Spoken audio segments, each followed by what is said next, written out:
Hello, my name is Taryn Bingham. I am the SOAR Camp Assistant Director, and I'm going to be taking you through some safety and procedures for camp this year. So let's go ahead and get started with a big church-wide policy that we have, and that's to never be isolated with a camper. So you always want to have a third person with you at all times. That includes any of the classrooms, any of the bathrooms, as well as the storeroom, and this is for both your safety as well as your camper's safety. If you are going to the storeroom, however, we should have some volunteers already in here, so that shouldn't be too big of an issue finding a third person to be in here with you. If you are going to the bathroom with your camper, go ahead and let your team leads know that, as they can provide another camper and buddy to go with you to be that third person.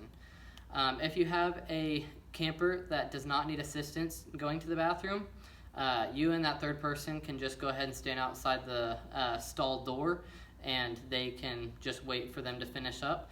And if you do have a camper, however, that does need assistance, you, the buddy, can be in the stall with them and have that third person stand right at the stall door and make sure, have them watch, make sure everything's going okay, and step in if needed.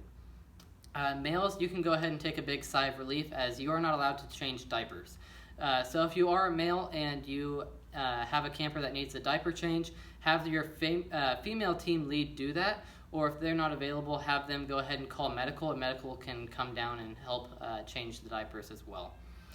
Speaking of our medical staff, we have a medical station upstairs in the lobby, as well as a couple of our medical staff members will be downstairs in the SOAR bathroom helping with wheelchair changes, as well as some diaper changes down here as well. If you do have a camper that you know takes medicine at a certain time or has a feeding at a certain time, go ahead and be proactive and take them upstairs to the medical station. That way the medical team isn't having to call your team lead or search the whole church for you. And medical is here for the volunteers as well. So if you are injured or you're just not feeling well, go ahead and go to medical, and they can help out any way that they can. At the beginning of the week, you'll be getting a camper info card that the team leads have filled out for you, and on there has allergies, your camper's allergies.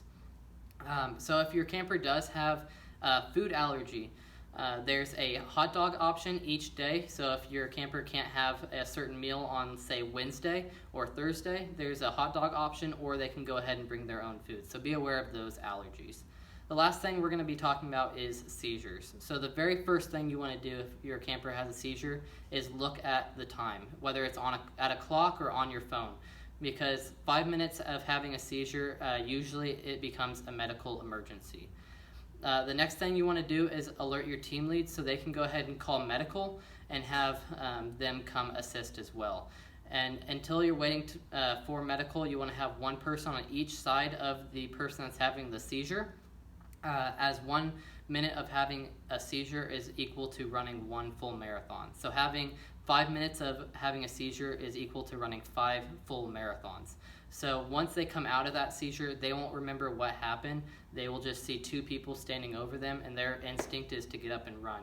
And their body will not be able to hold them, and they'll fall flat on their face and break their nose. And we obviously do not want that. So the best thing you can do is stay calm, grab them by the arm, have them go back down and just talk to them, say, it's okay, you just had a seizure, everything's going to be okay, because the more calm you are, the more calm they're going to be. And if it comes to the point where we do have to call 911, doc or medical will be the ones to do that. You do not have to worry about that. That is medical and safety for you guys, so thanks for listening.